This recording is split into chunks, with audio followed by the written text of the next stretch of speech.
Ni hao, Grüß Gott, dengan Hora. Video kali ini kita akan membahas tentang iPhone 14 yang udah dibahas dengan segala macam perspektif ya. Tapi kita mau membahas perspektifnya Sinadi dan Sinatek nih. Bagaimana memakai iPhone 14 untuk digital teaching, untuk meeting.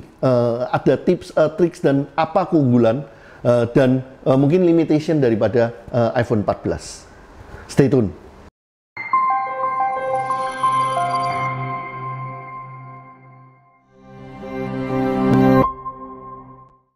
Nah, ini saya coba ya, bagaimana mengajar dengan iPhone 14 sambil mobile di sininya. Tapi ini tanpa peralatan apa-apa, ini hanya dengan iPhone 14 saja. Masalahnya kalau kita tanpa gimbal atau tanpa tonsys, tanpa HP stand holder, ini kalau dipakai untuk horizontal itu megangnya agak lebih rumit ya di sininya kalau untuk megang. Tapi kalau dipakai dengan vertikal ini lebih enak. Jadi pada dasarnya kalau ngajarnya itu harus dengan ini tidak bisa deh tanpa ada alat bantu. Grüß Gott, Ni hao, dengan Hora. Di video kali ini saya mau mengajak teman-teman untuk melihat iPhone 14 yang lagi rame, tapi dalam konteks digital teaching, dalam konteks pembelajaran berbasis teknologi, juga dalam konteks nantinya virtual meeting ya di sananya. Mungkin untuk teman-teman yang baru pertama kali nonton Insight Web Academy dengan Hora, jadi saya sempat cukup lama di Jerman, 14 tahun, S1, S2, S3 dan juga bekerja sebagai konsultan. Setelahnya 10 tahun di China sebagai profesor di salah satu top university di sana. Sejak 2014 kembali ke Indonesia. Nah, kalau kita bicara tentang iPhone, kemudian dalam konteks mobile teaching ya, yang pertama memang kita banyak dapat pertanyaan, kemudian request, juga permintaan dari teman-teman dan klien ya, yang mereka bicara, Hora, kamu buat videonya keren-keren ya, cuman itu semuanya kan butuh peralatan yang banyak dan harus stay di sebuah studio atau di rumah. Padahal zaman sekarang ini kan kita harus mobile ya. Kita akan sering traveling kan. Bentar lagi ini kan hybrid udah mulai dan semakin normal. Ini akan semakin on the go. Saya pikir-pikir iya bener juga ya. Sekarang ini kan makin hari semakin banyak nih komposisi waktu saya yang harus mobile. Nah, kita bicara berarti bagaimana mengajar secara mobile teaching di sininya. Handphone tentunya salah satu solusi yang paling praktis ya. Kita kan selalu bawa handphone kemanapun kita pergi ya. Dia ini juga relatif terkena backlight pun masih terlihat muka orangnya ya. Jadi itu salah satu kelebihan daripada kita kalau melakukan kayak semacam mengajar, melakukan meeting di dalam suatu situasi yang kita itu harus mobile sih. Kita harus mobile tapi tetap bisa tampil dan terlihat profesional, dan message yang mau kita sampaikan itu tetap dapat gitu. Biasanya juga handphone tuh menjanjikan suatu learning experiences mungkin yang berbeda. Kita ngelihat orang-orang yang vlog kan dia ngelihat gini dengan background yang berbeda akan memberikan suasana yang berbeda. Dan ada beberapa topik, terutama topik-topik yang ringan, topik-topik yang lebih berbau kayak personal sharing, itu mungkin dengan handphone akan memberikan suatu nuansa yang berbeda, bahkan mungkin lebih efektif ya di sininya. Ini di sini saya kebayangnya gini, saya lagi perjalanan, misalnya di villa, lagi liburan atau lagi meeting di sananya. Untuk itu saya bisa buat dua peralatan. Kita punya yang satu adalah handphonenya, yang satu lagi kita punya 3 pilihan. Kita bisa bawa semacam handphone stand holder atau tongsis, atau kalau di case ini kita memakai gimbal. Ini gimbalnya adalah Mosa Mini MX2 ya di dalamnya. Keuntungannya apa? Kalau kita ngajar itu kan kadang-kadang kita mau bergerak ya. Ini bisa langsung ngikut di dalam gerakan kita. Dengan itu kan kita memang bisa merasa seakan-akan kita sedang mengajar di dalam misalnya di dalam sebuah kelas. Kita mau menjelaskan sesuatu, atau mungkin kita lagi membuat minuman atau apa nih di sininya, kita bisa kelihatan itunya. Dan terkadang sewaktu kita meeting atau ini ya, kita kan kadang-kadang perlu juga melakukan perjalanan ya, misalnya dari satu tempat ke tempat lain di airport. Kita kan jalan,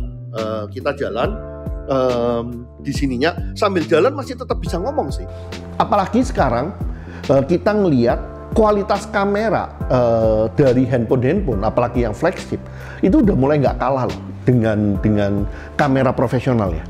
Dan iPhone nanti salah satu alasan saya itu kan salah satu merek handphone yang memang dikenal ini kualitas kameranya boleh bersaing deh dengan kamera-kamera profesional. Dan tentunya memang kenyataan kalau kita harus traveling, kita nggak punya pilihan lah. Kita harus bisa secara profesional mengajar, sharing, memberikan masukan, meeting dengan profesional. Yang berarti pakai handphonenya harus profesional di sininya. Kenapa kok iPhone? Tadi saya sempat bilang ya, kalau iPhone itu kan yang dibilang kualitas kameranya salah satu yang terdepan lah. Walaupun terkadang selera juga ya. Kalau saya sih sebagai penggemar iPhone, ini adalah iPhone saya yang keempat. Sebelumnya saat ini saya memakai iPhone 11 Pro Max. Sebelumnya lagi kita memakai iPhone 7 Plus. Sekarang saya masih pakai semuanya sebagai backup. Sempat juga iPhone 6 di dalamnya. Memang saya suka dengan produk-produknya karena kita bandingkan dengan merek lainnya. iPhone kan terkenal bukan hanya kualitas kameranya bagus, tapi hasil foto-fotonya atau videonya itu lebih terkesan natural dibandingkan dengan merek lain. Oke, kalau yang sekarang kita coba dengan Tongsis. Kalau dengan Tongsis ini enaknya apa? Dia kayak semacam tripod juga kan. Dia bisa naik turun walaupun dia tidak bisa ngikutin gerakan kita. Kemudian kalau kita mau agak sedikit moving gitu, kita mau jalan, dia bisa memberikan jarak ya. Dia bisa memberikan jarak dengan ini kita bisa melihat ininya apa yang kita mau ngomongkan. Jadi kita punya semacam pilihan juga sih apa yang mau kita tunjukkan dan relatif nggak capek sih kalau pakai Tongsis tadi dibandingkan kalau kita cuman ini ya. Juga kalau pakai gimbal itu lebih berat sih. Kalau gimbal tuh enaknya kan saya bisa gerak-gerak ininya ngikut ya. Kalau ini kan enggak juga. Tapi kalau Tongsis ini enaknya kan peralatannya kecil ya. Jadi kalau kita perjalanan ke airport pun kita meeting sambil ini jalan seperti ini juga bisa ya. Kemudian penggunaannya relatif lebih mudah ya, karena kebetulan saya bukan hobi fotografer. Buat saya butuh alat yang gampang makainya, yang kualitasnya nggak malu-maluin dan bisa sesuai dengan tujuannya di situnya.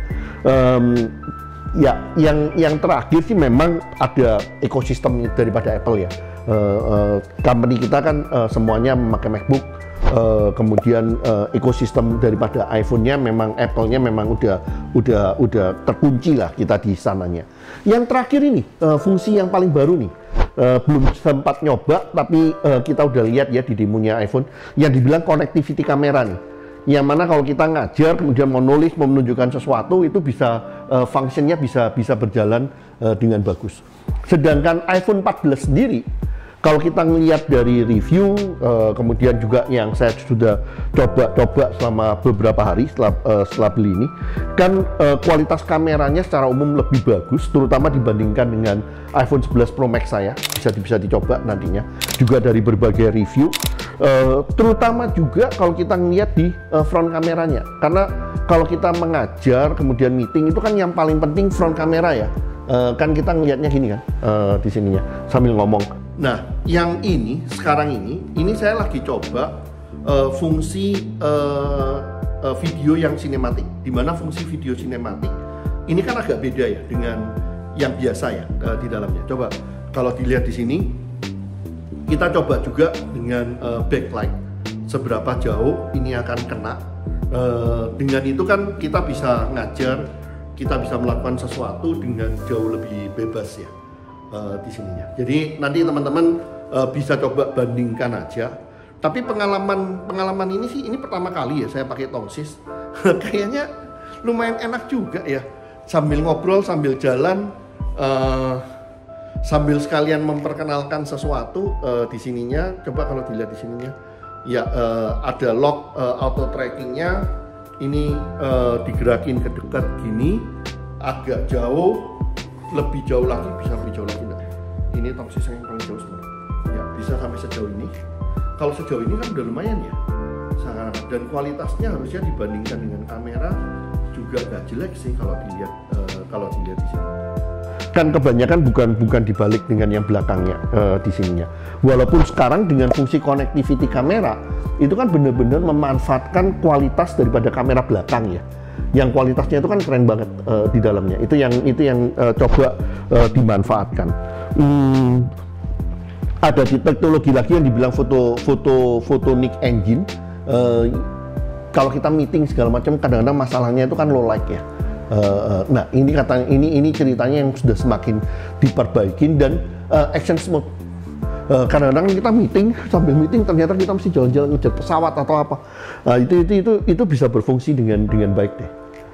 Itu aja sedikit perkenalan dengan mencoba memakai iPhone dan yang kali ini kita dengan memakai gimbalnya dalam konteks mengajar dan belajar secara digital.